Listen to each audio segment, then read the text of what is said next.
We are live. It's time to put some balance back into your lives. Harry Powell is with me as always, and we are going to discuss UFC 291, which happened this past weekend. A really, really good card. In my opinion, I enjoyed it. We got into the conversation, Harry, before the podcast started. You were asking me what I thought of the card, and I was like, do you know what? Let's just get straight into it. So I'll ask that question to you. I watched it live. I enjoyed it. I thought there was lots of action, lots of finishes, lots of storylines. Obviously, we'll get into the nuts and bolts of the card in a minute. But overall, how was your card experience this time around, Harry? Wonderful. Really enjoyed it. Really enjoyed it. When you have a fight card, okay, it was supposed to be 12 fights. Fine. One falls off. That's a shame. It's unfortunate that Stephen Wonderboy Thompson didn't get to perform. It's a shame that Michelle Pereira didn't get to perform. But, sometimes these things happen in MMA. But the thing that I think this tells me especially is first of all, 12 fight cards, 12 fight cards are the absolute way to go. Because you look at this fight card and there's two decisions. Both of the decisions. I think Jan versus Alex was a good fight. I think CJ Vergara versus Salvador left a little to be desired, but we'll get to that. But overall, a fight card of 12 scheduled fights, 11 actual fights, and 9 finishes is unbelievable. We had a total runtime of 1 hour, 32 minutes, and 56 seconds. That's incredible. Serious. Even Huxley is getting excited in the background and hearing us talking about his toy. Fucking toy off him. No, it's all good. It's all good. But yeah, I agree with what you said, and it was the next thing I was going to. It was the next thing. Poor Huxley has no tie anymore. Are you? Yeah. So I thought the exact same. I thought, look at the 12 fight card that was brought down to 11. Definitely added to my viewing experience as well. I think we went from the London card, which was a juggernaut of 15 fights, and a card that had a lot of decisions on the prelims too. It's tough to get through those, and you have a couple of finishes sprinkled out throughout the card. It always makes it a lot better. And on this card, like you said, I think 9 of the 11 fights finished by way of stoppage. So that always is helpful when we're sitting down to look at these cards. And, we will stand up and we will say what we think about this card on paper on the preview show. And we all were not that eager about the undercard, but the undercard delivered. So we'll say our piece before the fights, but we'll come back and say we were wrong. And, the pay-per-view cards are delivering now. That's 2 in a row that have delivered. Look, we aren't going to get anything like UFC 290. It was one of the best pay-per-views of all time, in my opinion, but we definitely got plenty to discuss for this event. And we'll kick it off, Harry. We'll go straight into it. We tried to bring some balance into everybody's life. And poor Dustin Poirier was very unbalanced when he took that head kick from Justin Gaethje in round 2. To the surprise of a lot of people, not the Justin Gaethje picked up the BMF title and picked up, more importantly, a big win against the guy who beat him before, and probably put himself in pole position for the next title shot as well. We were saying, Harry, before the fight, we were unsure what way Justin Gaethje was going to approach this fight, and I think one of my biggest kind of outtakes from the fight, or takeaways, is really he won the fight with a lot of patience, and he won it by sticking to his game plan, and he won it by not getting drawn into an absolute war like we've seen Justin Gaethje do. He didn't allow himself to get drawn in, nor did he allow Dustin Poirier to draw him into a war that we did see the first time out. And, that's not as surprising, to be honest. I think, not getting drawn in for Justin Gaethje was definitely going to be a very important thing for him in the winning and losing of this fight. But, Sean and I on the big podcast, we cited the work of Trevor Whitman. I think that's something that we will talk about throughout this breakdown of the fight itself. But when you were looking at it, Harry, when you seen these two guys face off, and after assessing and analyzing the fight now, what's your main takeaways from it? Justin Gaethje has improved far more than we thought is the answer to that question. Because The thing that I noticed immediately is that it was this time Dustin Poirier that I think expected, wanted, was leaning towards the type of fight that we said that he was going to try and steer away from, right? On the preview show, I intimated that I thought Dustin Poirier was going to try to bring Justin Gaethje into a war and then pick him off from there. He was going to have Justin Gaethje expecting pocket exchanges, and then he was going to, very similar to the first fight, move his way through them with superior technique. Well, Justin Gaethje was the one who was finding the outside range. The low kicks weren't just landing to the IT band, they were landing all the way on the back of the hamstring. That's how you know that Justin Gaethje is winning the angle battle, when he's landing to the back of Dustin Poirier's leg. That's huge.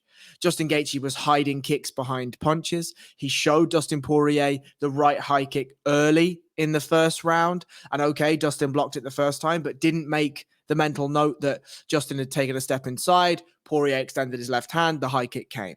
Didn't make the read. Fine. The thing that I was probably the most impressed with Justin Gaethje was he understood early that inside the first tram line, his footwork is not better than Dustin Poirier's.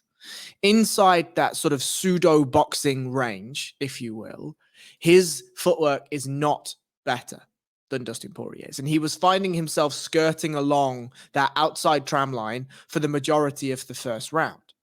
But what he did, and this is where we start to lean into the points about Trevor Whitman and his coaching team and the training partners around him, is in previous fights, you'll see him kick off the fence and throw a Superman punch. You'll see him stand his ground, dig his heels into the mat and just throw hooks. This time, he would draw Poirier on and he would then pick a side. And he would fade away to one side. He'd throw a leg kick. He'd throw a fading left hook. He'd find a way to land a right hand, go to the body, and then come out and find a way out of those exchanges. He was choosing to smartly and intelligently navigate his way through the fight, which is just something that I did not expect in the same way that it happened, that it transpired, right? And it was Dustin Poirier that was getting ultimately very frustrated, that was becoming more lax in his defensive work, that was taking more risks, that was trying to pull Justin Gaethje into this dogfight type of position. I think Dustin Poirier was drastically undervaluing the technical skill acquisition that had happened between their first fight and now. And I think it really, really cost him in this one. Really cost him. Yeah, it was, you cited, and they had mentioned on the comms that it was the first time that Gaethje had thrown a kick like that, but that was simply on through. I remember 2, if not 3 occasions in the first round where he did, and Poirier was getting out of the way. And it was Poirier himself, Harry, that was trying to disguise his own kick to the body as well. And maybe his reliance on that to try and slow down and get to the gas tank of Gaethje, which I believe was probably Poirier's game plan coming in here, was to try and draw him out. Look at Gaethje was still throwing 100% into a lot of his shots as well, but he just wasn't doing it as regularly as he did in the first fight, or as we have seen him before. And this is this refinedness that we've seen in Justin Gaethje's game in recent fights. And you know, I noticed it. I believed it was there in somewhat, but I didn't believe it was enough to get past Poirier, who I believed had the tools. Look at, I think you could still say Dustin Poirier is still probably the more technical of the two. Still, that he got drawn in, it's hard to make that. I know that just Dustin Poirier was speaking today on the MMA Hour, and he said that he still believes that he's the better fighter than Justin Gaethje, that he just got caught on the night and he got drawn in. You can say that, but you have to give credit to Justin Gaethje, because with the finishing sequence, it was the drawing out of the lead hand of Dustin Poirier that got the job done. And that was the difference between what the kick that was being thrown in the first round and the kick that was thrown and landed in round 2 was that Dustin Poirier could just about get his hand up to block the kick, but if he was trying to defend that straight right hand, which never came, the kick was disguised kick coming, and that's what knocked him out. And it was a strange sight to see Harry.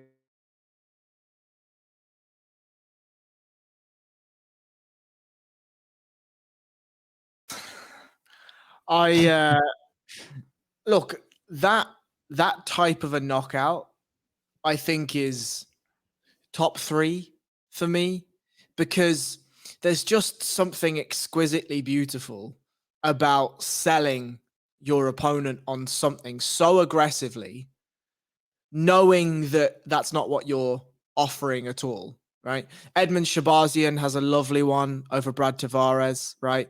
That one's one of my favorites because he sets him up for it over and over and then eventually lands it.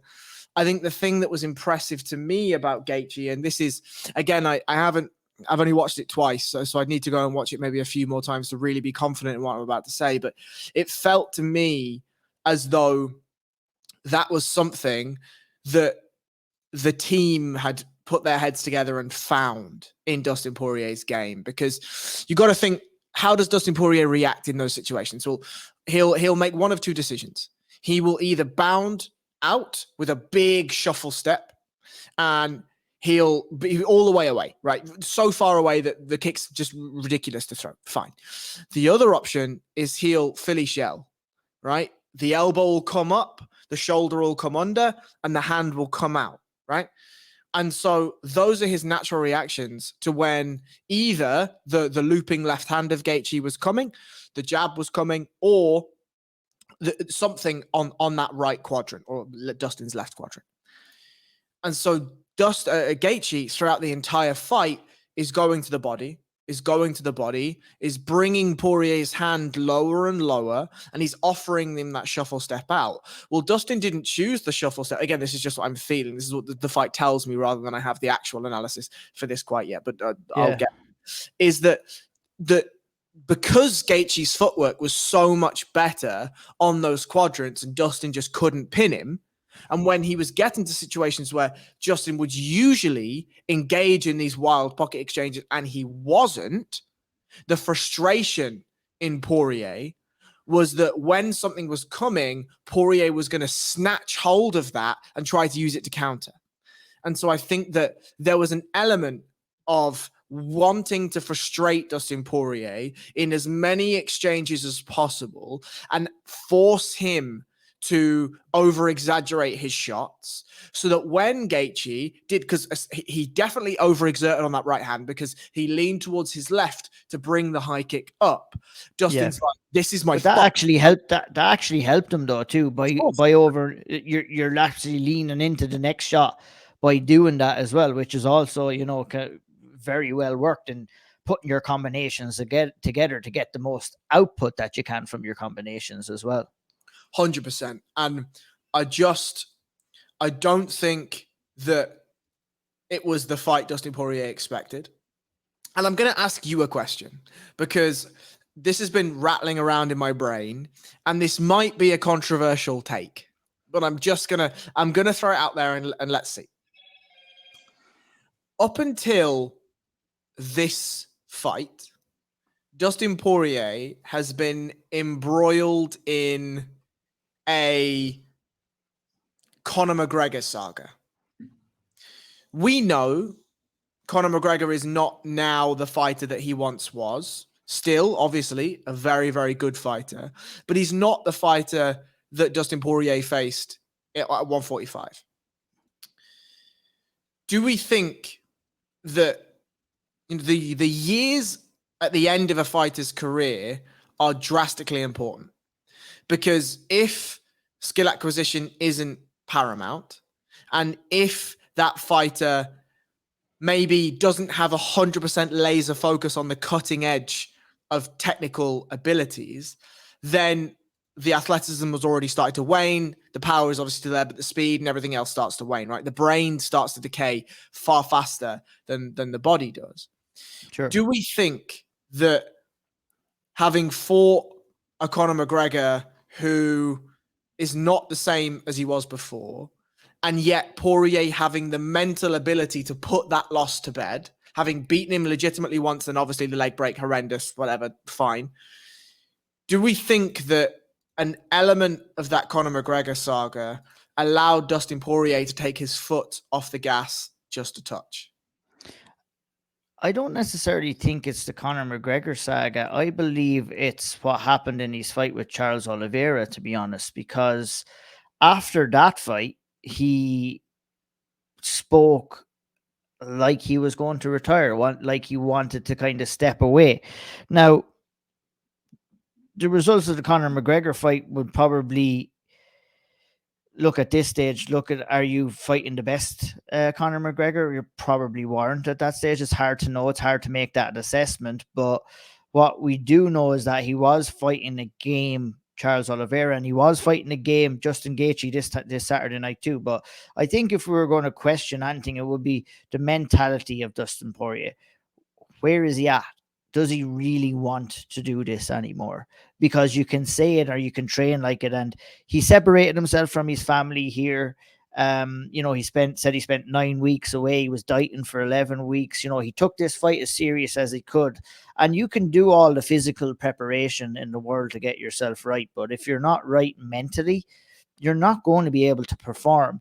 And when somebody is, I don't like anybody talking about retiring or stepping away, because if you're thinking about that, that means you pretty much have some level of your mind that is away from this sport, because it's either all in, Harry, or it's all out in this sport. That's it.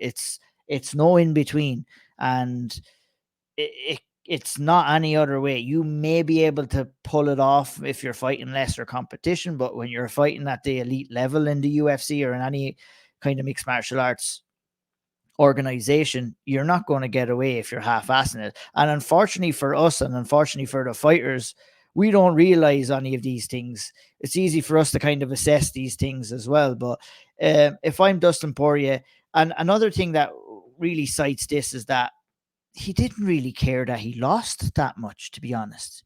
It didn't seem to break him. He said, we're still winning. It's not a funeral, and fair play to him for saying that, right? Fair play to him, but you need to be devastated if you've lost.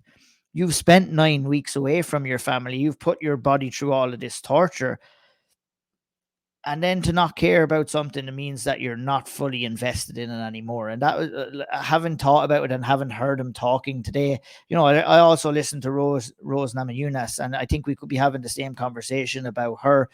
She was on MMA Hour today as well, also citing the fact that she was heavily thinking about retiring before coming back and fighting in just a couple of weeks as well. So look, we'll see how that goes in her fight. But I don't know, maybe if you want to piggyback off what I said there. I mean, levels of competition is definitely important in being in there, but I feel with Dustin Poirier as a guy who didn't take all that much damage, didn't look like to be falling off a cliff. I think his skills are still there, but I think he's been there, he's done that, and he's come to terms with maybe not being the champion of that division. And that's not a good thing, because that kind of means you're doing it for the wrong reasons. Maybe he's doing it for the check and just to get some extra money. And that's a dangerous game to be playing when you're going in and fighting the likes of Justin Gaethje or whoever else. He says he doesn't want to be a gatekeeper anymore. I don't blame him for that. He doesn't know anything to this sport. So, he has a big decision to make on what the future holds for him. But I would cite Justin Gaethje, who is still hungry, and we can tell that from the way he talks. We can tell that from the way he fights. And I think, it's easy to make that assessment after the fight. I had difficulties in making it before the fight, but, as soon as I hear somebody talking about retirement or maybe stepping away, you can't have those thoughts as a fighter, because you're given another part of your mentality away from mixed martial arts, and you have to provide your full physical ability and your full mental ability if you're going to make it and win fights at the top of the top of the USC at the very least anyway. Yeah, I mean, obviously we always talk about what we think is next, right? And look, it's difficult right? Because there is an element here where Dustin Poirier is going to be remembered as a pioneer at 145 and a very, very good, sorry, at 155, a very, very good fighter, somebody that really developed some really interesting boxing skills and somebody that really drove at least his specific style of martial arts on. The problem is that he never won a title, right? The interim title is whatever. Like, Yeah, I wouldn't count that myself. I wouldn't count on the it. floor, right? Doesn't count it. Fine. I struggle because if Dustin Poirier turned around and said, look, I'm getting paid 250 grand to fight. Let's just say, whatever. Let's hope it's more than that, but let's just say. And he says, I've got 4 fights left on my contract. I'm going to take all those 4. I'm going to cash that milli, and then I'm riding off into the hills. It would be very difficult for me to say, oh no, don't do that. Leave now. You know, like it would be very, very difficult. But the problem here is we know now that the ceiling of Dustin Poirier is right here. It's about top 5, right? He's not going to win a title. He's not been able to get over those final hurdles when they have appeared to him. And he has tried absolutely everything in his power to achieve that. Nothing can be taken away from him from an effort perspective. Nothing can be taken away from him in his career's arc of skill acquisition or dedication or any of these things. Nothing can be taken away. And yet we're now looking at 2023 and he's staring up at the lights after being head kicked into oblivion by Justin Gaethje, right? And so I agree with you that something needs to be done, but they're not going to give him Tony Ferguson. They're not going to give him Bobby Green. He's getting an Arman Tsarukyan, or he's getting a Fiziev or Gamrot. He's getting. He says he won't take those fights. So whether that'll be a decision that he has to make. Yeah. I mean, I don't disagree with you there. That's the fights that he's going to be offered. Yeah. That's the fights that he's going to be offered. It'll be up to him whether he wants to take them or not. And I don't think it's a good idea for him to take those kind of fights now at this stage of his career. I think you maybe stick around and maybe get the 3rd fight with McGregor or 4th fight with McGregor, I should say, if it's available. Maybe flirt with a couple of fun fights up at the welterweight division.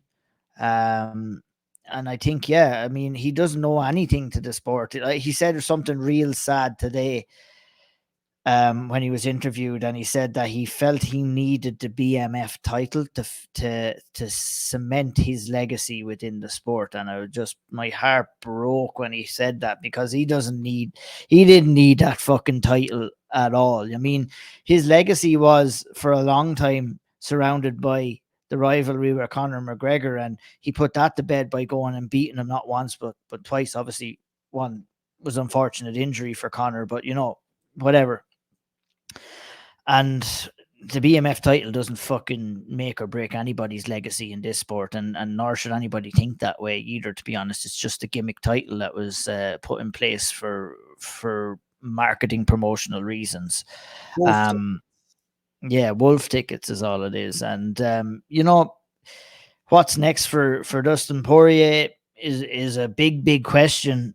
Not as big a question really as what's next for Justin Gaethje. His path forward is fairly straightforward, and it should be a reward with the title shot over the winner of Oliveira and Makhachev in October. And I think that's the way it's going to be, Harry. Would you feel that that's the way it's going to play out? Yeah, I mean, I think the only thing that will scupper that is if Alex decides, let's say Alex in between now and then, if Alex goes out, gets another win and wants to do it again, I can see them doing it again. Providing that Islam Makhachev beats Charles Oliveira. Although I could also see, frankly, how you mentioned, I completely forgot about Alex. What about Dustin Poirier versus Alex Volkanovski? Absolutely not. You're not having it, no? If Dustin Poirier doesn't want a Arman Tsarukyan or doesn't want a Gamrot, there is absolutely no fucking way he wants to be taking an Alexander Volkanovski bout. There's no way, absolutely no way. if I'm Dustin Poirier, right? Nate Diaz has talked very recently about wanting to come back to the UFC after he has this Jake Paul debacle. If I'm Dustin Poirier, I'm like, yeah, sure, I'll have that one. We'll do that. No problem. And then Wonderboy needs a fight, grand. I'll fight Wonderboy at 170. Or Kevin Holland wants a scrap, sure, I'll scrap Kevin Holland at 170. Right? Like you said, if there's fun fights, there's entertaining fights. Now I understand for his pride. Would you not think that Falcon and that would be a fun fight for him? He said, like mentioning about the Gaethje. I think he probably does too, but maybe it's a challenge that would get Dustin Poirier back up and motivated. But it's just interesting that you mentioned his name. Like I don't, whatever happens with Volkanovski, I hope he sticks around and defends his title at featherweight and allows things to play out a little bit at the lightweight division. I kind of draw you a little bit off track there, so I'll bring it back to Justin Gaethje. It is number one contender ship for him now. He'll wait in the wings for the winner of Oliveira and Makhachev. How do you feel about that fight, Harry? If I'm being completely honest and raw at this stage about my opinions, it doesn't really get the juices flowing, because what we've seen in the technical advances in Justin Gaethje on the feet, there's still a lot of uncertainty around what he can bring when the fight does hit the mat. His grappling has left a lot to be desired in recent times, and he's had the luxury of fighting fairly favorable stylistic matchups as well. And I think either Charles or Islam would not be a favorable matchup for him in reality, but he definitely deserves, after resurging his career, to get at least the opportunity or a crack at the winner of that fight. Yeah, I mean, I wouldn't be mad if they wanted to do a number one contenders fight. I wouldn't be mad at it, just because we've already seen Gaethje fight for a title against Khabib, and we know how that went. And we know that in some way, Islam is Khabib 2.0, right? And so I think, sure, if Justin catches him, we've seen Islam Makhachev knocked out before, we've seen him hurt and wobble before, fine. But I think also we all know that if it gets to the grappling exchanges, which it undoubtedly will, that I don't think it's Gaethje's defensive grappling that's the problem. I think when he's on his feet, defensively grappling, he's grand. The moment it hits the mat, and we're talking about positional awareness and submission awareness, that's when it falls apart. Like really, really falls apart. It was embarrassing against Khabib how easy Khabib sliced him to pieces and just triangled him to sleep, right? Just really embarrassing stuff.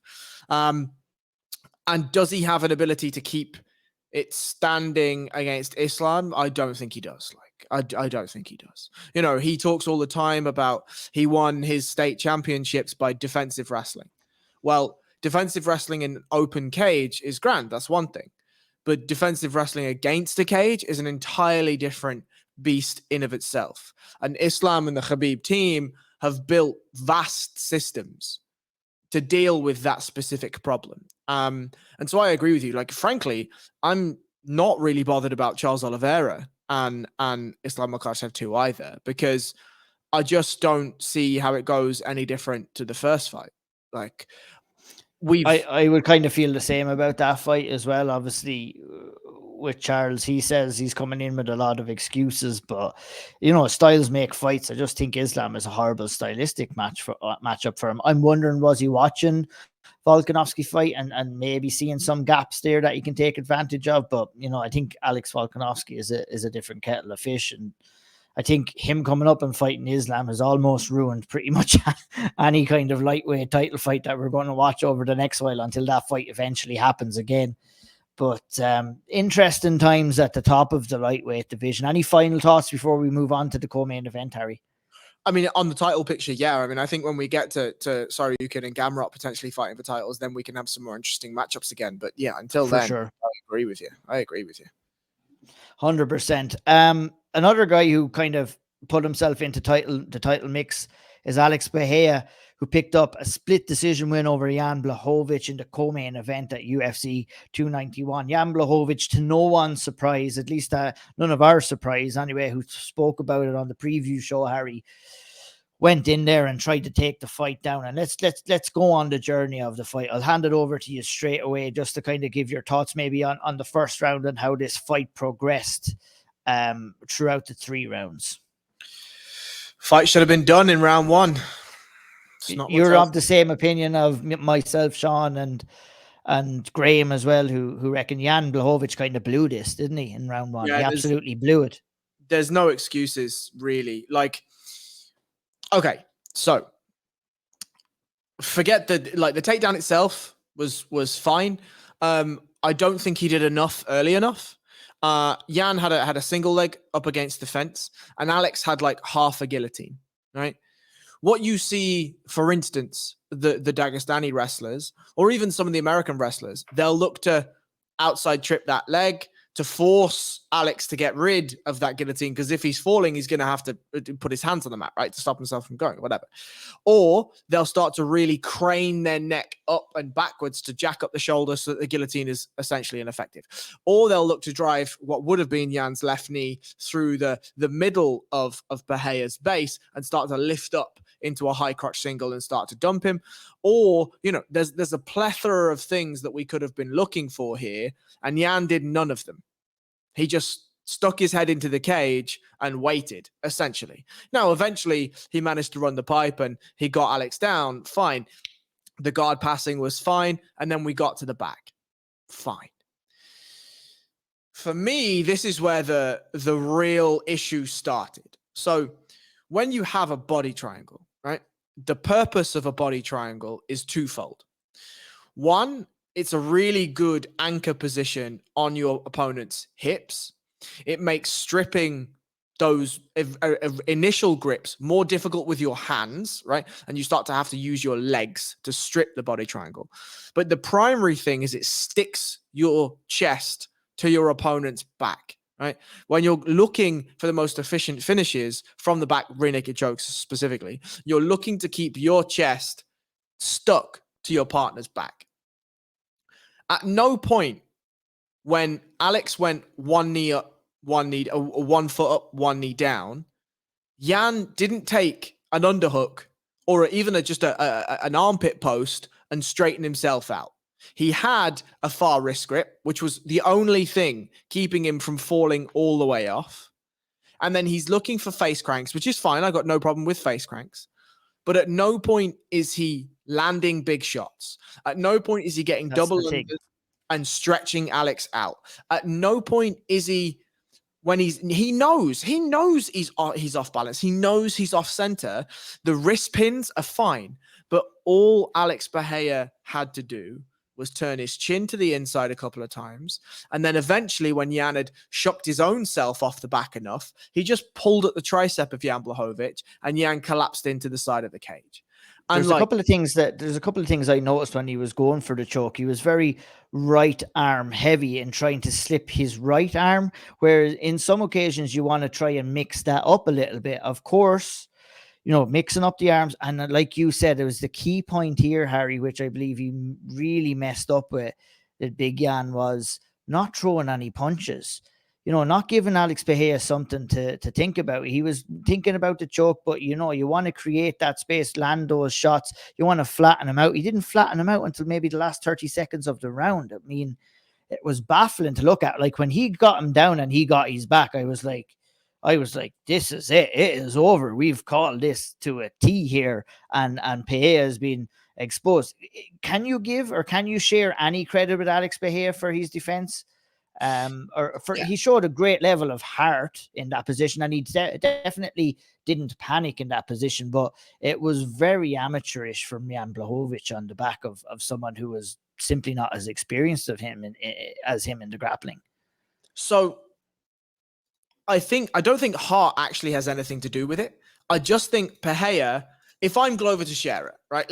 We'll go on a bit of a tangent. But if I'm Glover Teixeira and I'm in Alex Pereira's corner, if I want to make sure that my fighter survives in grappling positions, I'm not teaching him body triangle escapes, and I'm not teaching him, all this stuff, especially if it's Alex Pereira that's your student, right?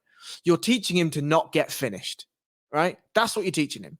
If somebody grabs your back, you're teaching him grab both hands and hold him.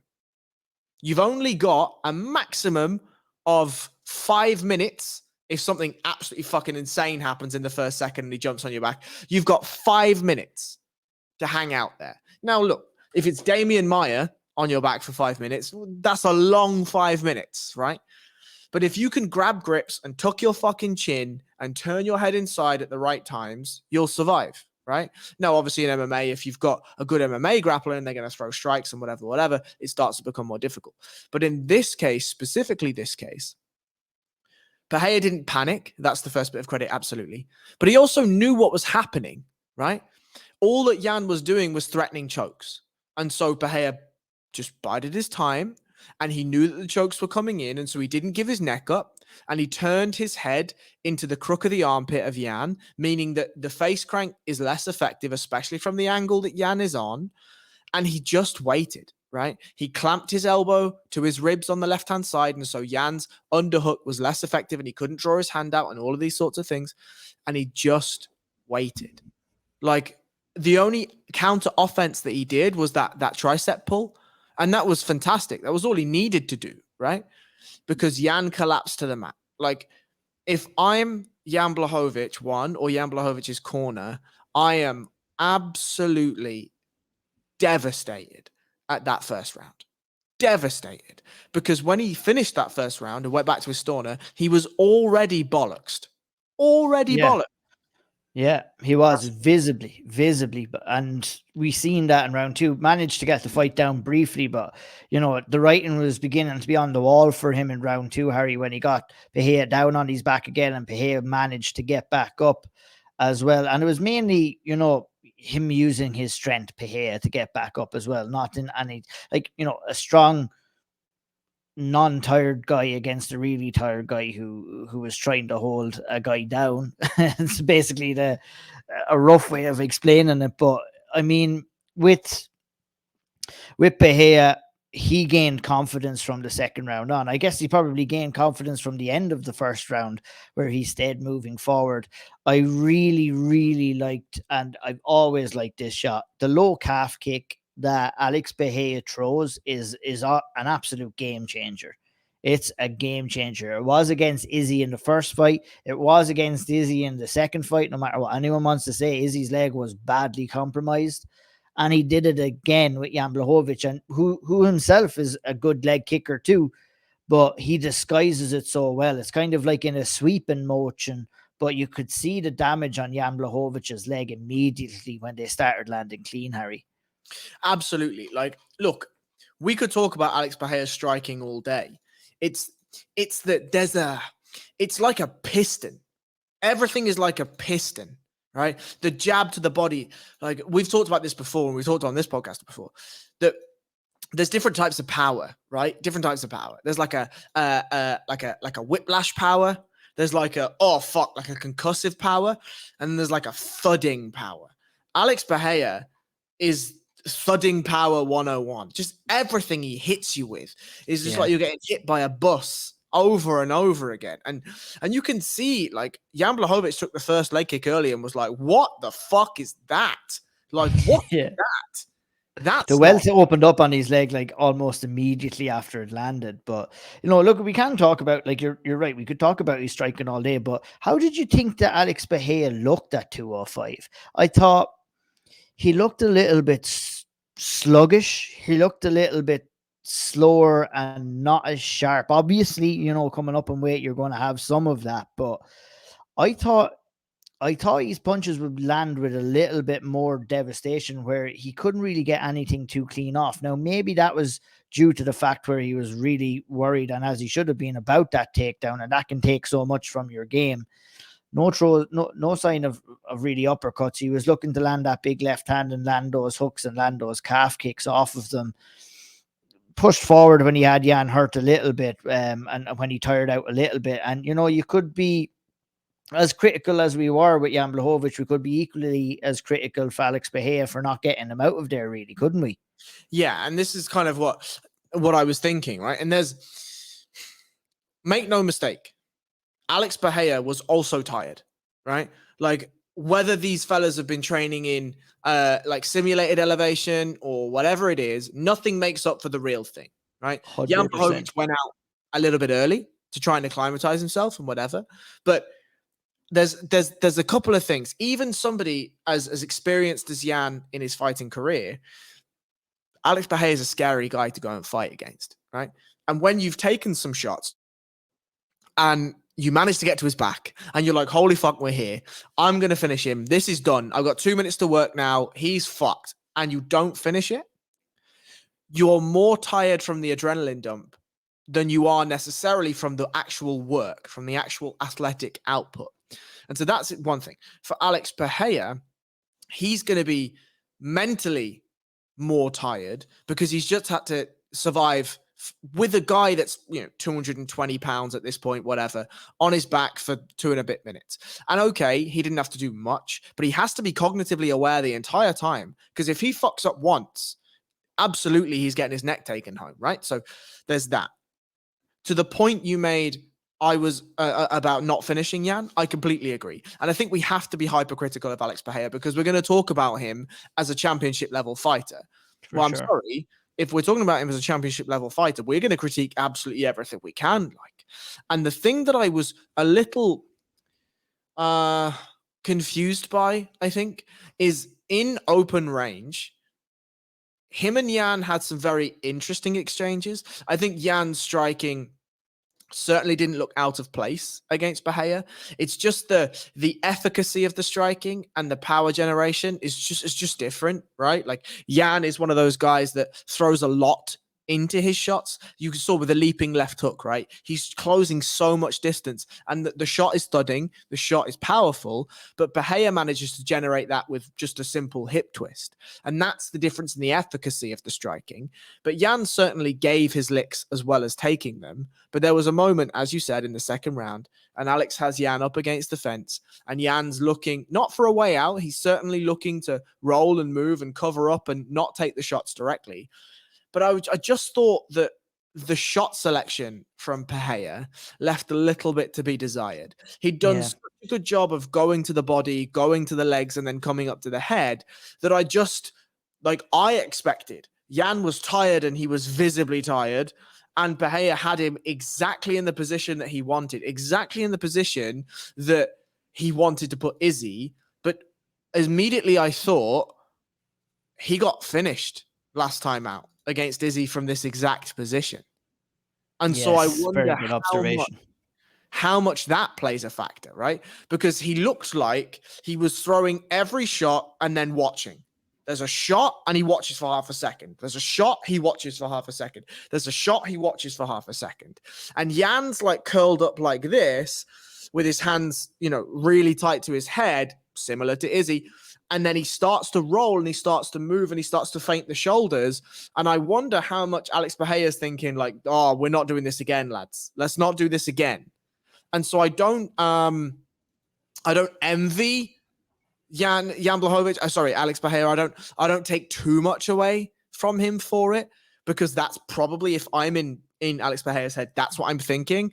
But I also wondered, like, could we kick to the body a touch more? Could we have gone to the legs a touch more? Yeah, just more variation, Harry. I think that we didn't see that much variation from a guy that we've seen lots of variation from in the past. And look, it's a very good observation. And one I never really thought of myself is that, there might be some PTSD from that knockout from Israel Adesanya, where, he's unwilling to let loose. And we've seen that time and time again inside the octagon. And it'll be interesting to see how that affects him going forward as well. But going forward, today it was announced, Harry, that Ankalaev is going to be taking on Johnny Walker at UFC 294 in October, which leaves the door wide open for a Yuri Prochazka, Alex Pereira vacant title shot, or vacant title fight, we should say. What do you think of that whole situation? I've got no problem with Alex Pereira getting the title shot. I do think that the fight was competitive with Jan. I think just if we could briefly, have a look at it. The first round was obviously a Jan round. The second round was obviously an Alex Pereira round. And then I thought that the first couple of minutes were competitive in the third round. Jan did nothing with his takedowns, right? I think he landed like 4 pitter-patter shots. Alex Pereira was landing some stuff from the bottom. And Jan didn't do enough with the takedown in the last 40 seconds. He basically just put his head in his chest and laid there. And so we can't score those. I have no problem with the scoring of 29-28 either way. I thought that first minute or so of that last round was competitive enough. But I was hoping there wasn't going to be any controversy. I had a confident 29-28 to Pereira, but could understand that there might have been a conversation. Gladly that didn't come. It's very refreshing not to be having to have the judging conversation after this event, at least anyway, which seems to be a prime topic of conversation. But 29-28 either way. There's a slight argument for Blachowicz, but he was coming out and saying he's robbed. I don't think that was the case. I think what you said exactly. Let's not do that. Yeah, no, exactly. It's like he didn't do anything with the takedowns. You've got to be landing some damage there, and nothing was there to be scored. And I thought the judges did get it right. 2 out of the 3 did get it right, at least. And Alex Pereira moved on. Your guy in some regards, Harry, has been left out in the cold in Ankalaev there a little bit, having to come in and take on Johnny Walker. You think that's going to be beneficial to him, just to get one more in the bank before he potentially fights for a title? 1,000,000%. Like, I don't think we need to rush Ankalaev, right? Like, that he'll get there when he gets there. And maybe he doesn't get there, right? Maybe he doesn't. Maybe this is just the skills that we've seen. He's just not able to put everything together and do the things. So that's fine, whatever. But I got no problem waiting for Ankalaev. No problem. The Yuri Prochazka versus Alex Pereira is going to be a fucking wild fight. Oh my God. Like, unbelievable fight. Like, two just crazy individuals, two like really unusual personalities and fantastic fighters on top of it. It's going to be absolutely insane. And in everything that we say, I think the story of Alex Pereira needs to be kind of told a little bit more, what he's been able to achieve, obviously what he's achieved already in kickboxing, and to come into mixed martial arts and work his way. We were a bit critical about his rise up the middleweight rankings, but you have to pass certain tests, and he's gone out there, he's won the middleweight title, he was in a good position in the rematch, got knocked out, come in here, beat Jan Blachowicz, fair play to him, and now he's in contention to take home the light heavyweight. For anyone who doesn't know, I think Alex Pereira did go through a lot of difficulties in his life. He had alcoholism problems and stuff like that. So his story is very, very interesting for anybody who doesn't know. And hopefully the UFC start telling it a little bit better now, because let's get out of this Israel Adesanya kind of rivalry storyline, and let's start telling Alex Pereira's true story here, who has the chance, after making his MMA debut not so long ago, to become only the 8th double champion inside the UFC, a guy to win belts both at middleweight and light heavyweight, or at 2 different divisions any which way. So it'll be interesting to see if that fight is. I'm sure it will be Yuri Prochazka and Alex Pereira next. When it'll happen, who knows? But it's going to be a good one, that's for sure. Let's talk about Stephen Wonderboy Thompson versus Michel Pereira, a fight that was supposed to be taking part in this slot. It didn't happen. Michel Pereira weighed in at 174, missed weight. Stephen Wonderboy Thompson turned down the fight, in my opinion, rightly so. I kind of shared my opinion on this on the big podcast. Basically, just to say, for anyone who didn't listen, Stephen Wonderboy Thompson lived up to his end of the bargain. He made weight. Not his fault. This is all on Michel Pereira. To this moment, Stephen Wonderboy Thompson has still not been paid his show money. He will not get his win money. That is gone, no matter what happens. And I don't like that situation at all, Harry. And I'm curious to get your quick thoughts on the whole situation and how it materialized. Look, fuck weight cutting, first of all. And always, but the difficulty I have in arguing for fighters like Michel Pereira in this situation is, if you sign a contract, you're signing a professional agreement to adhere to a set of variables, right? If you're saying, I am going to make 171 pounds, well, then you have to make 171 pounds. Like, you just have to. And it's also on you to understand the rules and regulations of the state that you're going to be competing in. Obviously, some states, if you miss weight the first time, they'll give you an hour to go and make weight. Or sometimes if you go at the very, very start of the weigh-ins, you have the rest of the weigh-ins to go and try and cut the extra weight, whatever it is. In Salt Lake City, that was not an option for him. And I think even if it was, I don't think he would have made it any which way, Harry, when you're missing by that much as well. And so my problem, I agree with you, lies entirely with Michel Pereira. If I'm Wonderboy Thompson, why do I take the fight knowing that Michel Pereira either is in a position where he's not been committed enough like I've been committed enough? Maybe that he has just decided to stop cutting and hopes you take the fight so that he can gain an advantage in his reaction. So what happened based off what Wonderboy Thompson said today in his interview with Helwani was he had gotten word that he first seen Pereira at the weigh-ins or the press conference or something like that, and he recognized that he was big and he started to worry. Then he began to cut weight on Thursday night, woke up on Friday morning to cut the rest of the weight. Before he started cutting on Friday morning, he had gotten word that Pereira was not going to make weight and he had stopped sweating. So he'd made the decision, Wonderboy Thompson, at that stage to remain and keep on weight with the hopes that Pereira might somehow make it.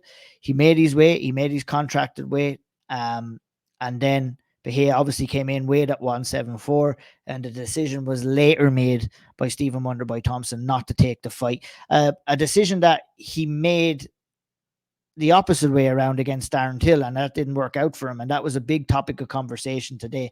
He spoke very well, and I don't think there's too much more you could add to the way he described it, is that he is more than happy to give guys like Michel Pereira an opportunity to come down and fight him and fight for his ranking like he got the opportunity in the past. But he stated today, if you're getting that opportunity and you're not able to make weight, he is not taking the fight. And I'm so happy that he took that stand. And I think more fighters need to take that stand too, because the UFC are pressuring these fighters into making decisions like this to take fights that they really shouldn't, over not by withholding their pay. And Stephen Wonderboy Thompson should, I don't know what his contract is like, but I believe he was on a show win, and that win bonus is gone.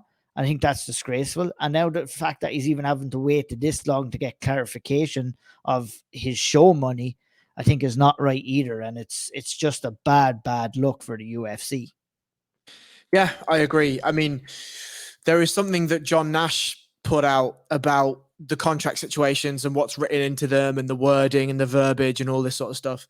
And yet again, we're in a situation where we are left with the fighter being the one left out of pocket, the fighter being the one scrutinized, the fighter being the one discriminated, the fighter being the one exploited. And, you know, we said at the very top of this, and we'll say it again, this card was fantastic. We absolutely loved it. But we have to highlight these elements as well, right?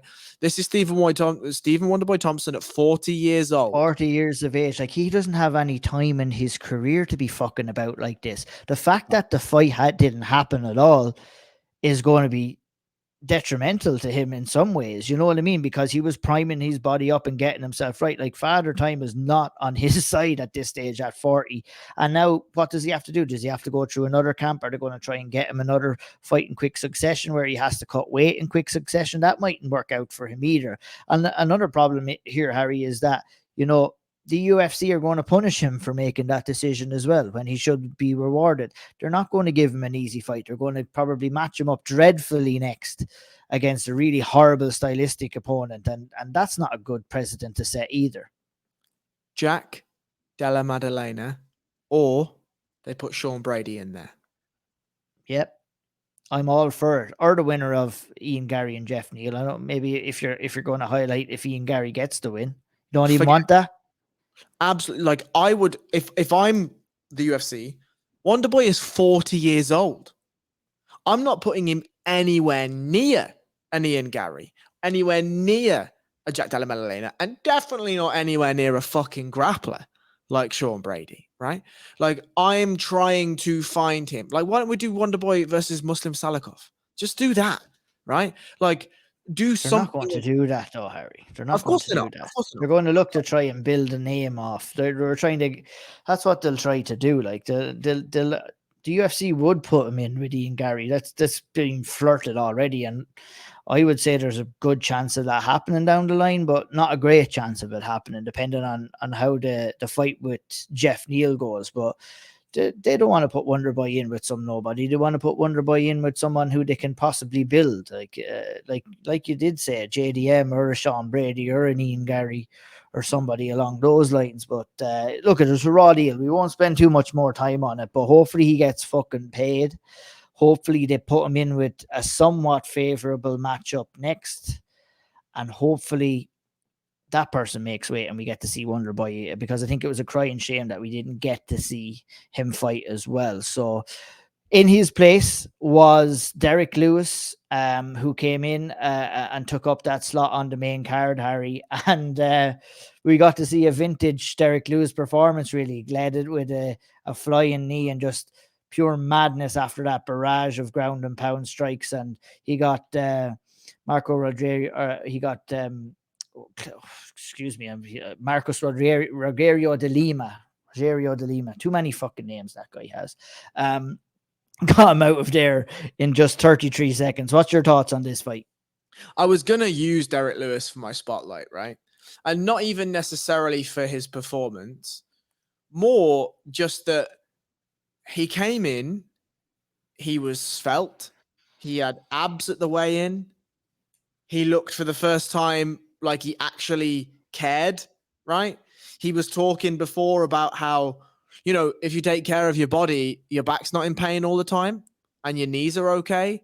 And if you do a bit of S&C, you get stronger. Like, it really is MMA in an absolute epitome that Derrick Lewis, having fought for a UFC title, now at fucking 385 years old, has realized that if you take your diet seriously and lift a bit of weights, you can start to maximize your athletic potential. Like, it's just unfucking believable. But to come out here and to Jorge Masvidal, this fella, was, I mean, Like, when I go on. you wouldn't expect it. Like, you wouldn't expect it. It added to the beauty of it, because you know, you were expecting, you know, I wasn't it, even with all the six pack and everything like that, I still wasn't convinced. I was leaning on Marcos Rogerio de Lima myself heading into the fight. Based off the fact is I was unsure whether Derrick Lewis wanted to be genuinely in there anymore. But he did want to be in there. Didn't realize it was the last fight of his contract too. So if I had known that, possibly my opinion might have changed. But he fought like a guy who was going to be a free agent, and that's where we're at right now. He says he wants to resign with the UFC. Obviously, the PFL are dangling the Francis Ngannou carrot over his head right now. What do you think should be the best decision that Derrick Lewis should make in his next step for his career? 100% sign with the UFC. 100% sign with the UFC. Like, if you leave, right, and you go to the PFL, how much can you trust? Right now, how much can you trust as Derrick Lewis that you're going to get that guaranteed money to fight Francis Ngannou, right? And if you do get that, then what? Like $2 million, I think that was the guaranteed sum, right? $2 million or $1 million? Yeah, 2 mil, yeah. 2 million. Like, that's an insane amount of money. Huge amount of money. Don't get me wrong. But if I'm Derrick Lewis and I play this smartly, let's say they go and sign Phil DeFries, right? And Phil DeFries fights Francis Ngannou and actually gets paid 2 mil. Well, why don't you just sign a 2-fight deal or a 3-fight deal with the UFC and just bide your time and see what happens, right? It's not like they're not going to want you to go and main event a fight night card against some guy all of the time, right? Derrick Lewis is somebody that the UFC absolutely love to use, because he's either going to knock some fella into 6th Street or he's going to get finished, and he's going to do something silly, and he's going to say something silly, and he's great on the microphone. Like, that's perfect for the UFC. So if I was Derrick Lewis, I would re-sign with the UFC and just bide my time. Just wait and see. I know that we say there's no rush. He's heavyweight. He's 500 years old. But for the payday, for the Francis Ngannou payday, could I see Derrick Lewis knocking out at least one of the next 3 fights? Yeah, probably. Because they're going to put him in with a Spivak or a Romanov or a someone of that ilk in a couple of fights. Do I see him finishing that dude? Yeah, probably. Yeah, probably. And then if the Francis Ngannou carrot is still being dangled, all right, let's go explore it. Yeah, the problem I see with that is UFC will probably offer him a 5 or 6 fight deal, which will span over the course of the next 3 or 4 years, and he might not get that. That's what they do. They've done it with Anderson Silva. They've done it with other fighters as well, and that's a tactic that they use to tie fighters up, so they don't want fighters fighting out their contracts. But it'll be interesting to see. I agree with you. I would like to see him remain with the UFC. I think he's a fun personality and a very exciting fighter when he's on song. Let's move on. We're just about an hour in here now, and we're not quite through the main card yet. So let's plow through a couple of fights here. Tony Ferguson, and as I let out a big sigh of air, Tony Ferguson and Bobby Green was everything that we kind of feared for in a fight that Tony Ferguson was going to be in. Harry looked slow, looked lethargic, and took a lot of heavy shots as well. And at stages, his body was battling his mind whether he wanted to be in there or not. Ultimately, Bobby Green locked in the triangle choke, the arm triangle choke, with just 5 seconds to go. Tony Ferguson was put to sleep, and that was him losing his 5th or 6th fight in a row right now. And, it's not great to see, really, is it, Harry? It was as sad as we expected it to be. I have very, very little willingness to see Tony Ferguson fight again.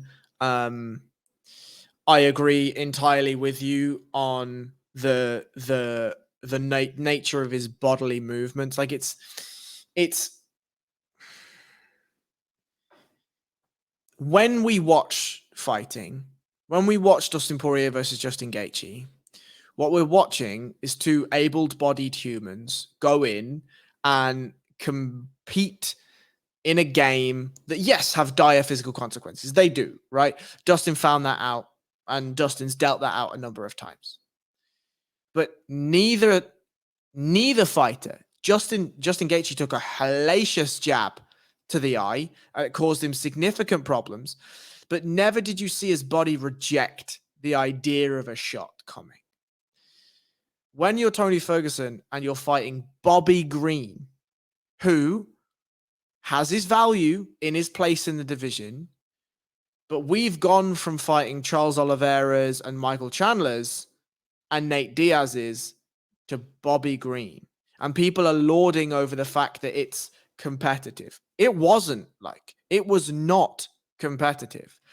It may look like it from the outside, but when you're throwing a jab and you see that Bobby Green is throwing a jab and you're physically turning your body away because you don't want to take that shot, that tells me something. That tells me something, screams me something. That this is the time that your body just can't do this anymore. And the real thing I fear for Tony Ferguson is we have seen him publicly battle his demons before. And it feels like fighting is something that allows to keep him on the straight and narrow. And I really, really fear for a Tony Ferguson without the purpose that fighting gives him. But it's time. It's time. Something bad. I made that exact same point about Tony Ferguson with Sean on the big podcast this week, where it's like he's faced with a double-edged sword right now, where he probably does need the lure of fighting to kind of keep him on the straight and narrow, but he's putting himself through detrimental amount of damage inside the octagon now. And outside it, obviously he's had his struggles, and you know they had the car accident and stuff like that before this fight too. So I mean, I would have those same fears as that. I hope that he finds some way of a pathway, maybe in through coaching or something like that, that he can still scratch that itch without having to go in there and perform. And yeah, I mean, that was it. It's not great to look at. Bobby Green got the job done. A little bit of a scare. He said he was off balance, got clipped in the first round, got put down on his ass. Didn't look that hurt. Came back and just beat Tony Ferguson with combinations, Harry. Tony Ferguson just throwing off one shots. Bobby Green responding with 3s and 4s, and he's always going to win those exchanges. And then took the decision, obviously, to take the fight down and absolutely bombarded him in Tony's guard. You know, Tony's guard, once lauded as one of the best guards in the game, wasn't like that on Saturday night. Just Bobby Green just throwing hammer fist upon hammer fist down on top of him. And yeah, it was a tough one to watch. I mean, not too many takeaways from that. I think my biggest takeaway is give Bobby Green someone like Paddy Pimblett or something next. I'd like to see that fight. Let's see what's happening with there. Bobby Green probably would kill me for saying that, but that's a fight I would love to see. What are you thinking about that? I see you nod in your head. I think that's a good fight. Love that. Give me that. Like, Bobby Green will talk some mad shit. Paddy Pimblett will talk some mad shit, and then Bobby Green will whack him. Fine. There you go. Spoiler alert from Harry Powell.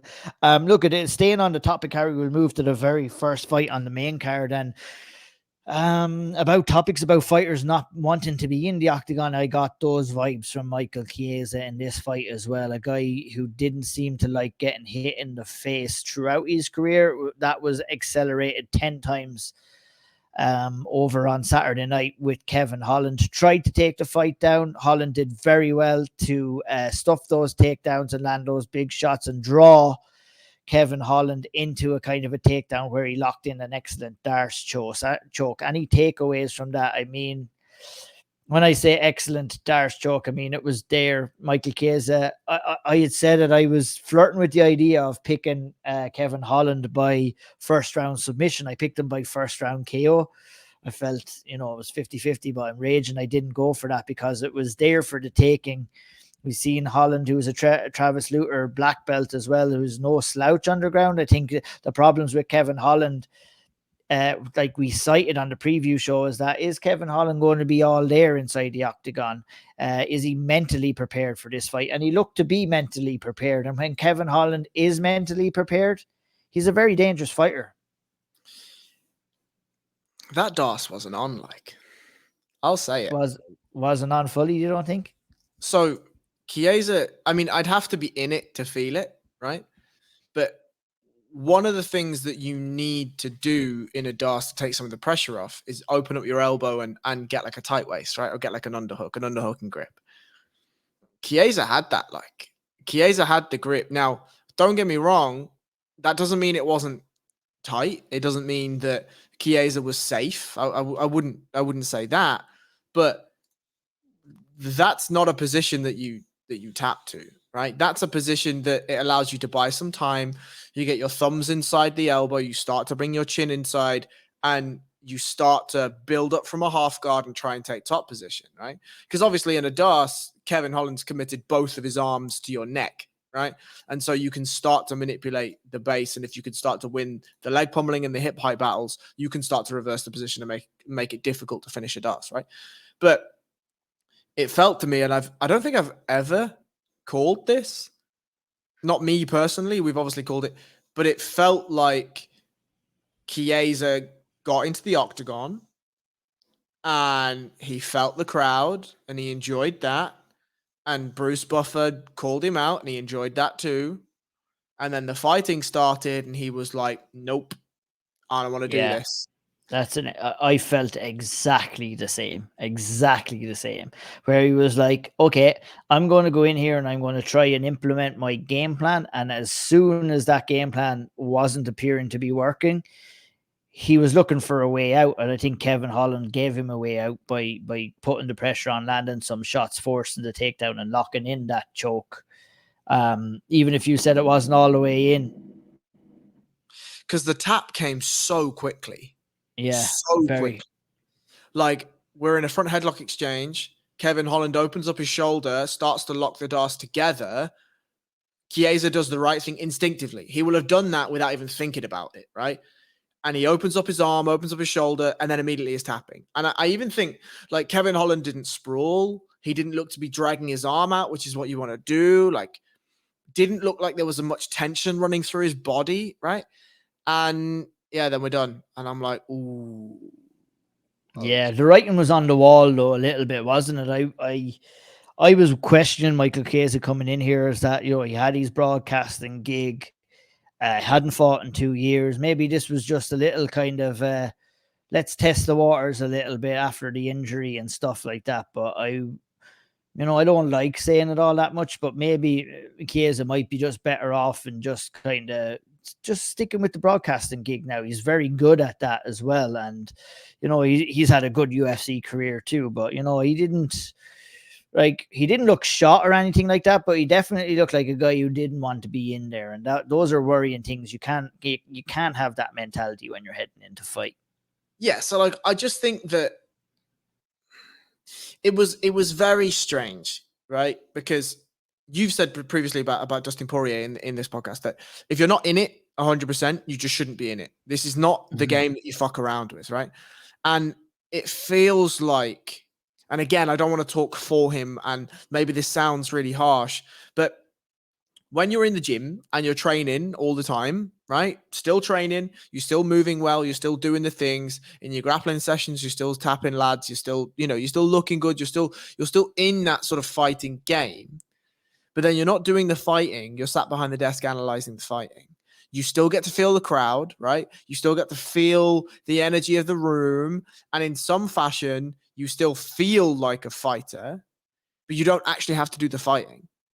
And I think there's an element there where you can kind of get lost in the delusion a little bit because you're still in fighting, but you're not doing the fighting bits. You're still analyzing fighting. So the muscles of your brain are working, but you're not in there taking shots. You're not in there with a guy that's trying to finish you. You're not in there having to compute things in milliseconds.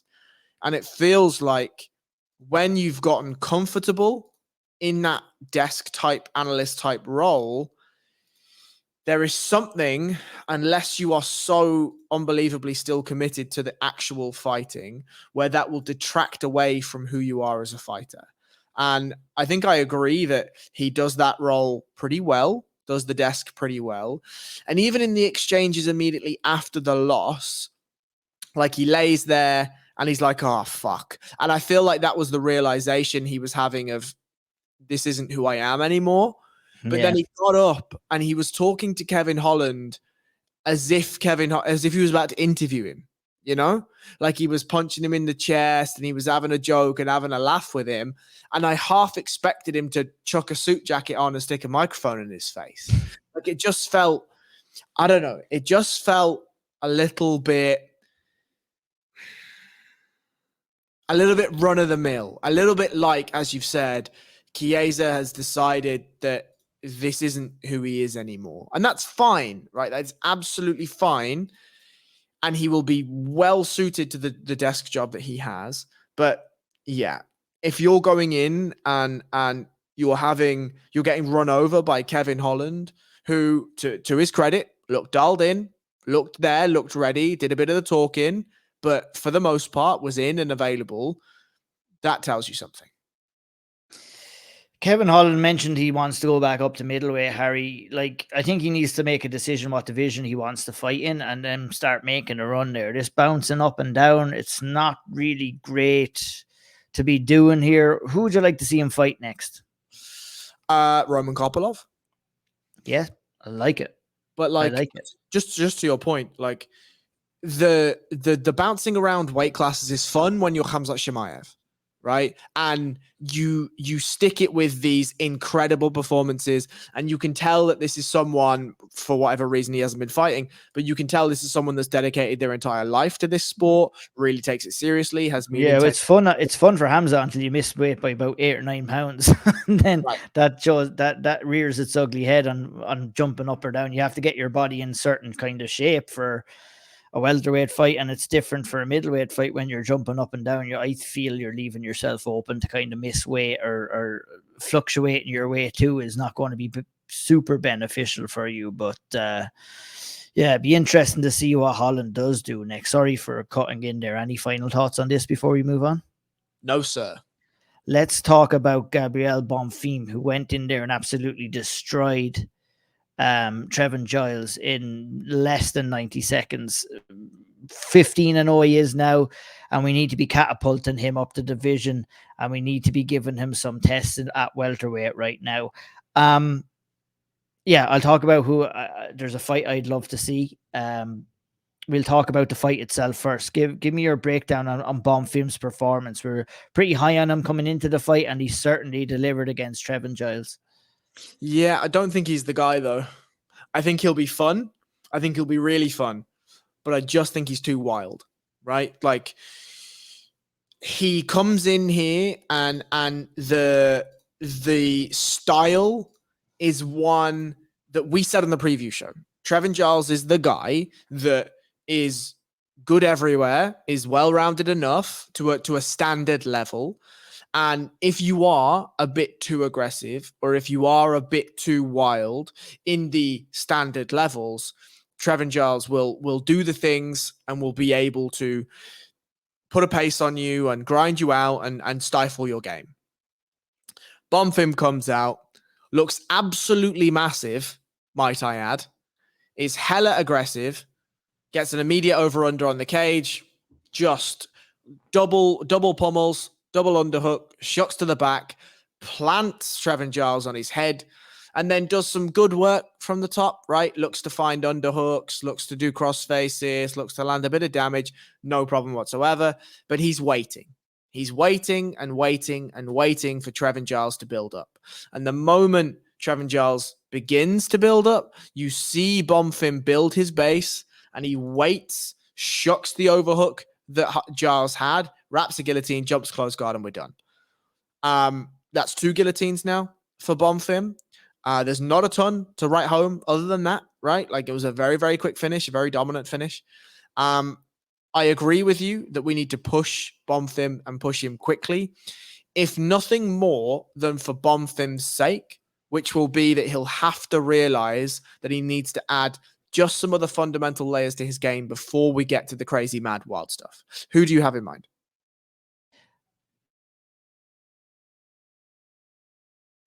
You're on mute. Oh, yeah, no, I have Jack Della Maddalena. That's the end, and that's unfair on Jack Della Maddalena because he did fight down already. But I just want to see that fight, prospect versus prospect.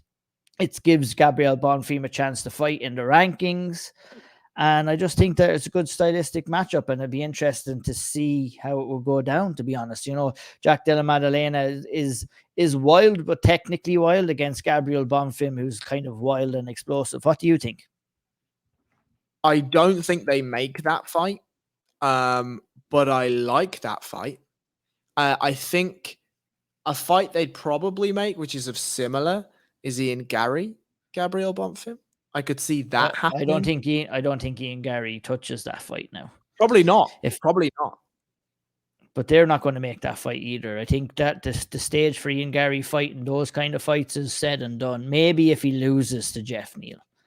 If he beats Jeff Neal, I think I think Ian Gary is looking up or looking to fight the likes of Wonderboy, who has a name in the division, perhaps. But yeah, I mean, is it a fight we could see down the line? Perhaps, if Bonfim is winning. But yeah, be interesting to see. With that one. Now, I would likely. He probably won't even get Jack Della Maddalena either, to be honest. He probably will get someone outside of the rankings, but like at 15-0, and he's pushing on as well. Like you said, they do really need to push him, so it would be interesting to see what they do. Who is ranked at number 14, 15 in the welterweight division right now? Just checking. Is Michel Pereira? Oh God! Oh Jesus! Maybe you give him Pereira. Maybe you make Pereira fight down now, given that he messed up that Wonderboy fight. I have a thought. This might be this might be crazy. Could we do Gunnar Nelson, Gabriel Bonfim? I don't hate it at all. I do not hate it one bit. I actually love it. Yeah, that is a good one. Let's make it happen. Get on the phone to Mick Maynard. Harry, let's make it happen. Gabriel Bonfim lived up to expectations. We were looking forward to CJ Vergara. He took on Vincius Salvador in the 125-pound division, and it went to unanimous decision. A strange fight, Harry. A strange fight. Salvador, super tall. Vergara, like myself, super small, and they just kind of had a difficulty finding the range and getting off the shots on this fight, really, didn't they? I just think neither of them wanted to truly commit. Right, Salvador didn't want to use his range and spent more time taunting Vergara than he did anything else. And Vergara was struggling to get inside, and I think he was constantly expecting Salvador to use his range better than he actually did use it. And so we had this weird sort of stalemate, very bit part, very stop-start fight. Wasn't fantastic by either guy. I actually didn't even bother to try and score it. So I don't know whether it was a good decision or a bad decision, but it felt to me as though neither of them won it. I think the judges would have gotten it right. Like, for me, it was like too much flashy stuff from Salvador, not enough fundamentals. That's an exact note that I had written down after watching the fight. And I think Vergara deserved to get the win based off what we've seen. He's like Salvador when he is on and he's actually not fucking around. He's very slick on the feet, and he does use his height and reach very well. But, it was Vergara's corner he needs to thank, because they went in and gave him a right bollocking after round 1, and he kind of come in and kind of tidied things up in rounds 2 and rounds 3. The leg kicks that Vergara was throwing, they played a big factor in the fight. So, that was one thing he was doing right, but a really, really strange fight. Yeah, my note was similar to yours. I put here, if Salvador spent more time throwing shots rather than looking blankly and taunting Vergara with his hands down, he'd actually be good. Nice. Yeah, very true. Very true. But look at what's next. Who knows for these guys, to be honest. I don't know. Like, it wasn't really a performance that you're looking to try and push either one of these guys. So it'll be interesting to see what the UFC. Any names in mind for Vergara? Do you really just throw another kind of guy in at 125? He didn't really deserve too much of a push off of that. Jake Hadley. Yeah, Jake Hadley. He's 125, yes. Right?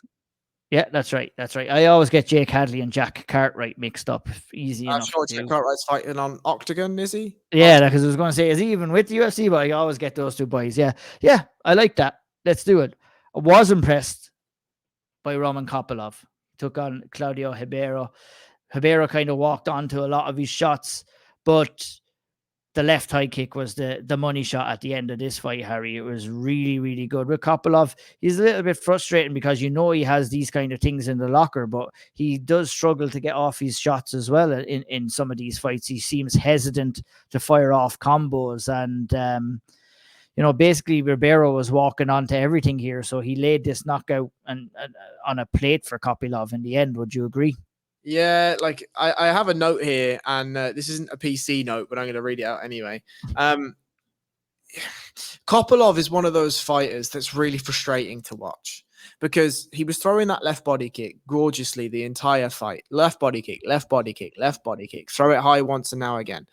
And then he gets hurt and he gets clipped because he doesn't throw anything else, right? There's just not enough meat to his potatoes, And then I've got here, Ribeiro with a huge flurry here, 30 seconds left, and of course he tries to grapple. What a fucking moron. Like, to me, that's everything I needed from the fight. Like, if you go out and you hurt Kopylov, there's 30 seconds left, you're swarming, he's up against the fence, he's looking dazed and confused, ask Led Zeppelin, and you immediately try a double leg and take him down, forget it. You deserve to lose the fight.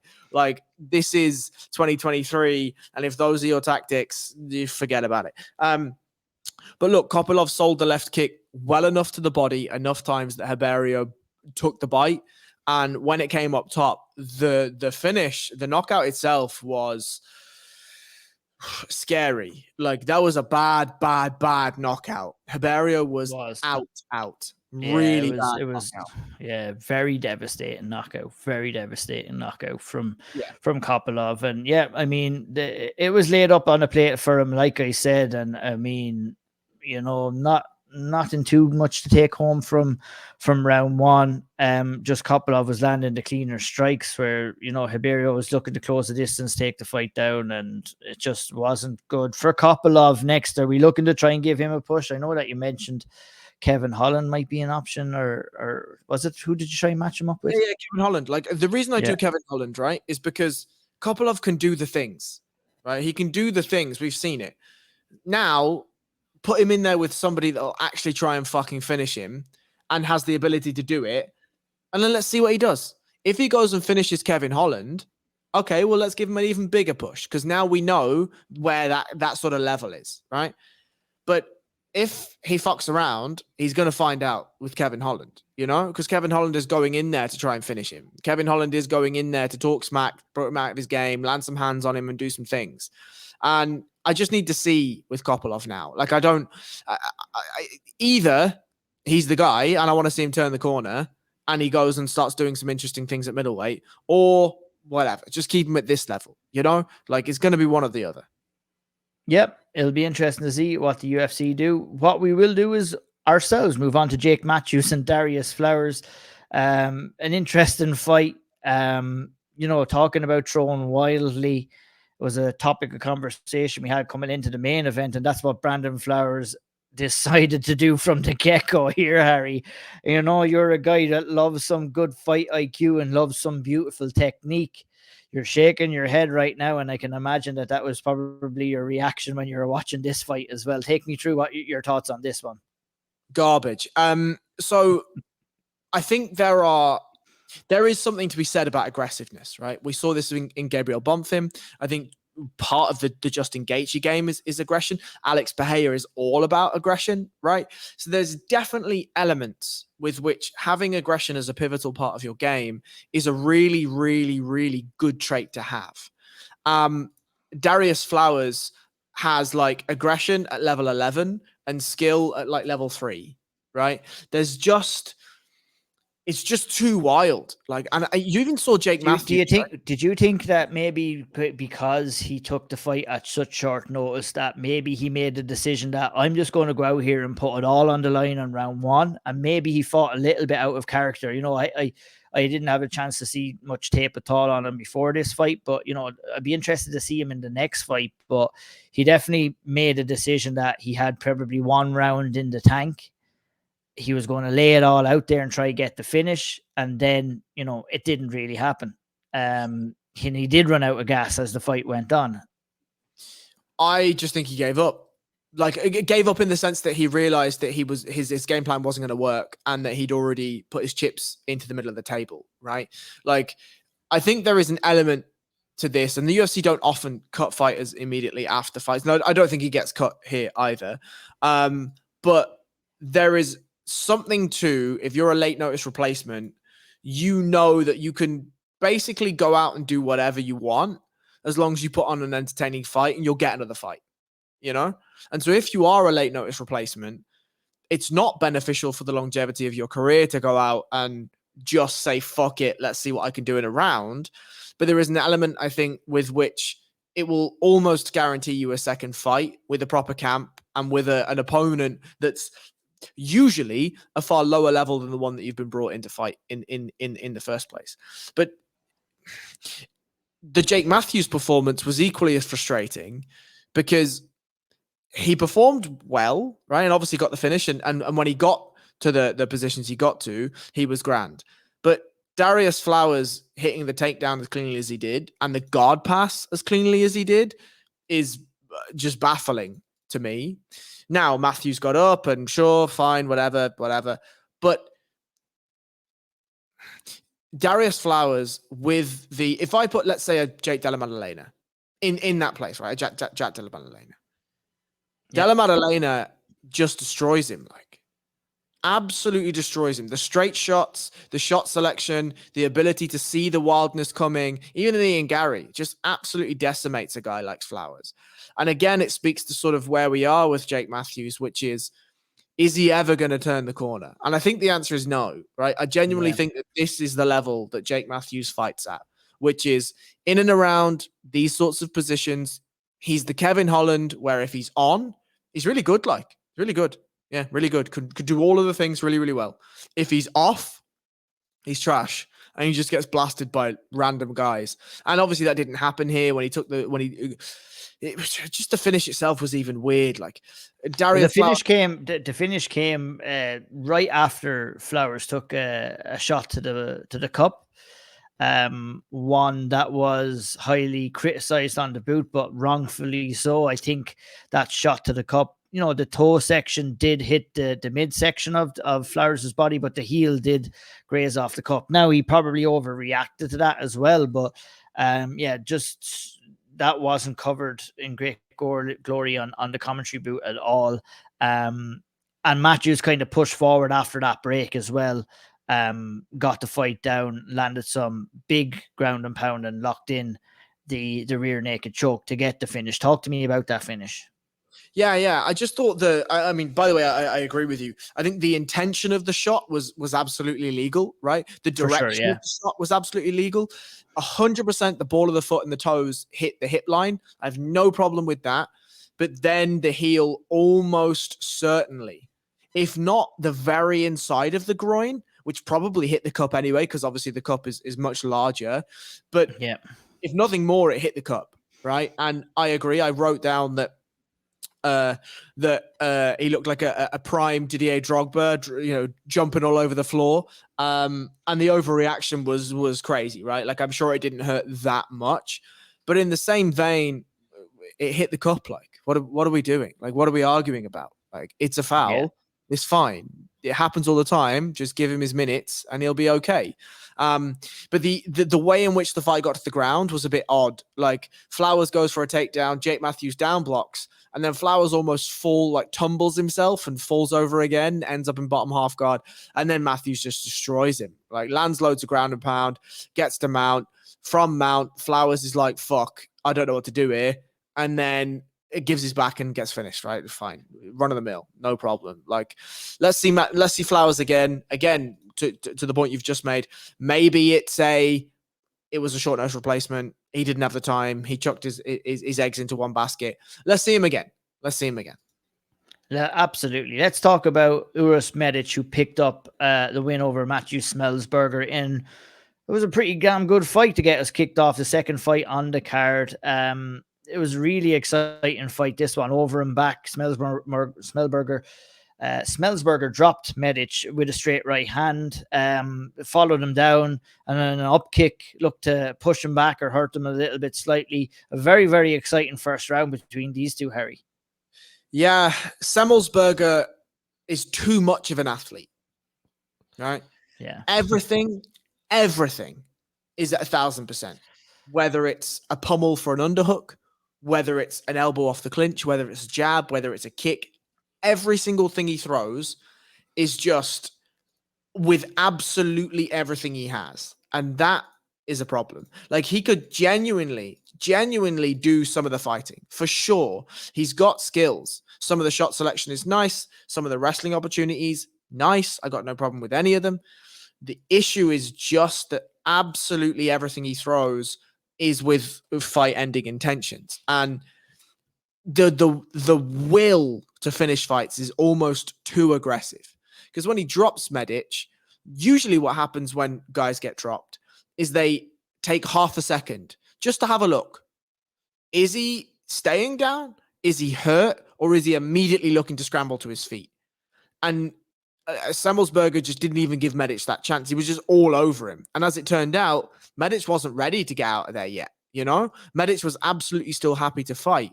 And the thing that was impressive to me about the performance for Medic is that I felt like he knew that his time was going to come.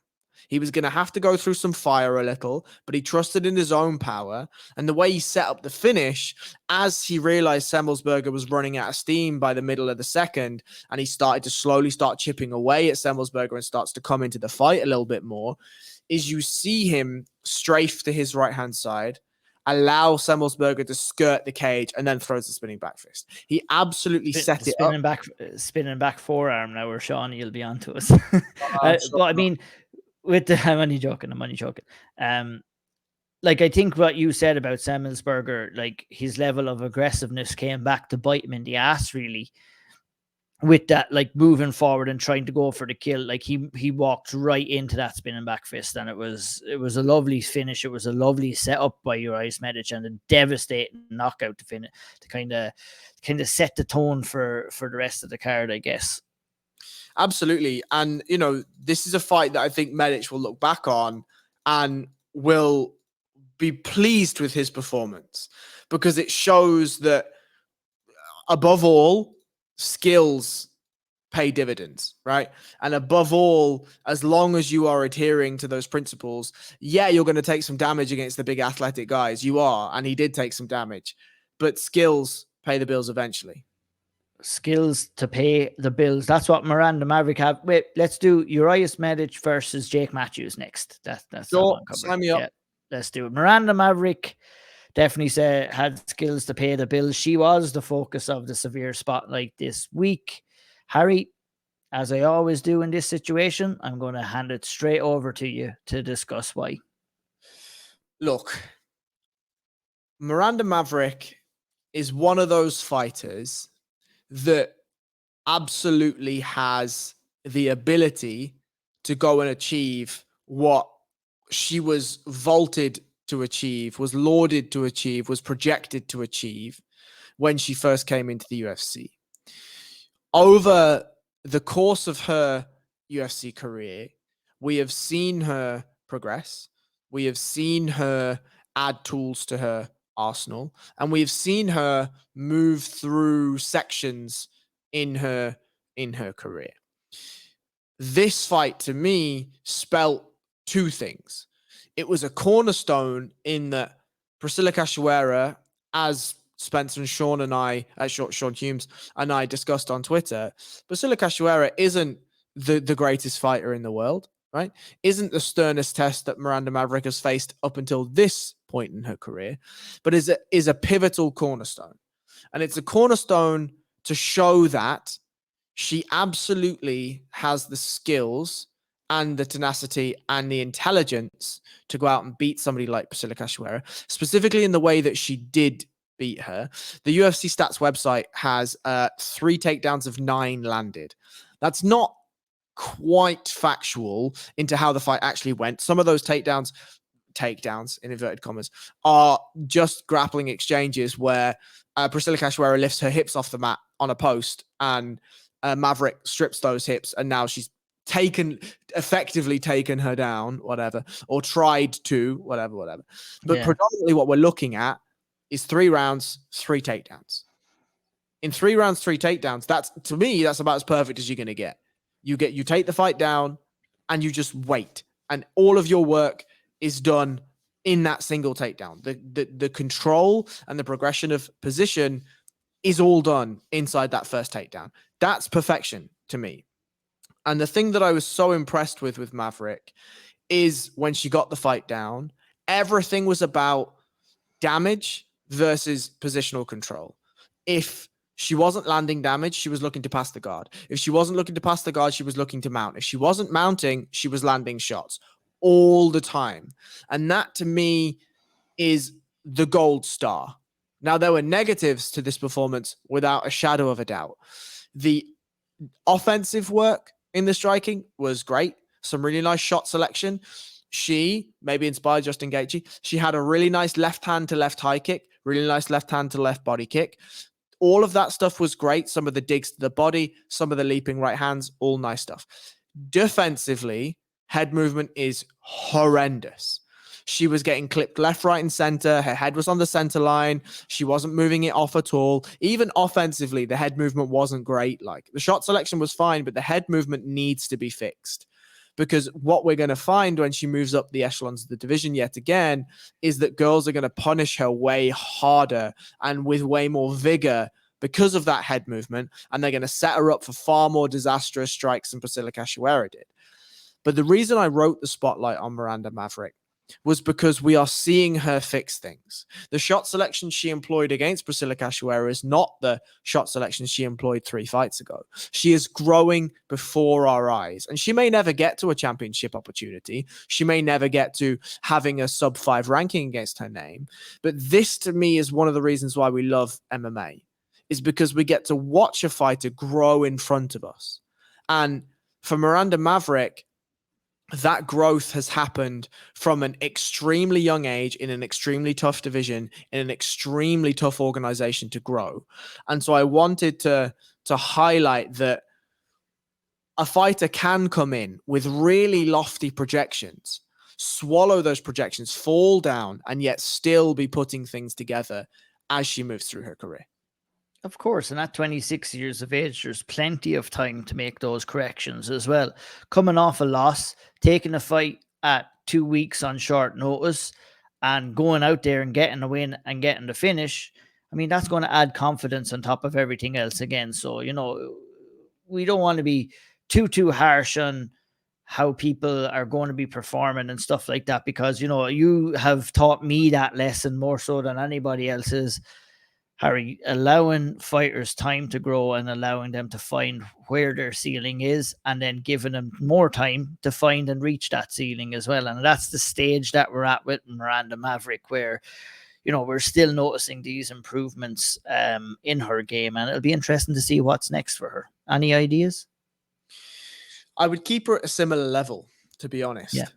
Like we've said, 26 years old, like, we've got no need to rush here. No need. I would imagine that the people in and around Miranda Maverick's camp, if I can see the head movement problems, they've seen it, and they've seen it in the gym. And so let's give her 3 months, 2 months, and let's see what progressions she is making. Because the thing that always rings in my head, always, is we want to see the best fight the best when they are at their best. Well, the same goes for the people that aren't the best of the best, right? We want to be seeing fighters fight levels of competition that is adequate for their skill set, right? And so, okay. The right test at the right time. That's it. Exactly. We talk about time and time again here. Exactly. And so to me, the grappling aspects of her game far exceed her striking aspects. So maybe let's give her somebody that's just a touch more well-rounded than Priscilla Cachoeira, but she then always has the ability to grapple if she wants to, and potentially dominate in that area. But there are going to be things offered and lessons learned on the feet, just like there were in this fight.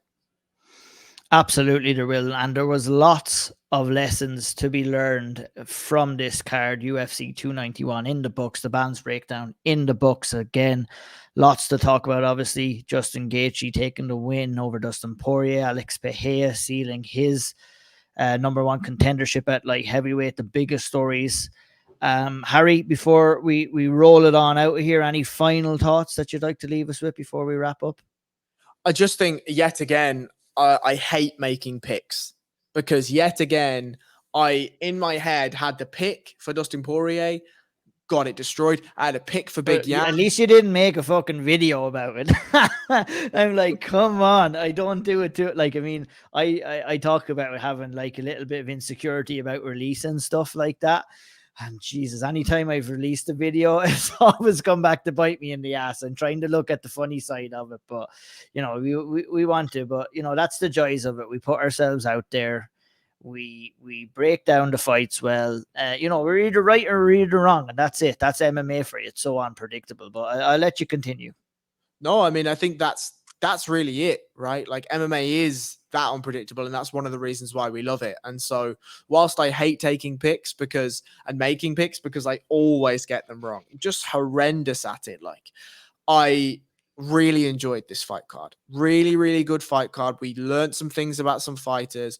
Whenever we have a fight card of X amount of fights and a large proportion of finishes, generally it means the fight card went really, really well. And yeah, I had a great time watching it. Absolutely, as did I. At BJJ_Harry Powell is where you can find that gentleman over there. Head over and read the Severe Spotlight. Miranda Maverick had the spotlight shone on her this week at SevereMMA.com. O'Neill MMA is where you can find me. We'll be back next week.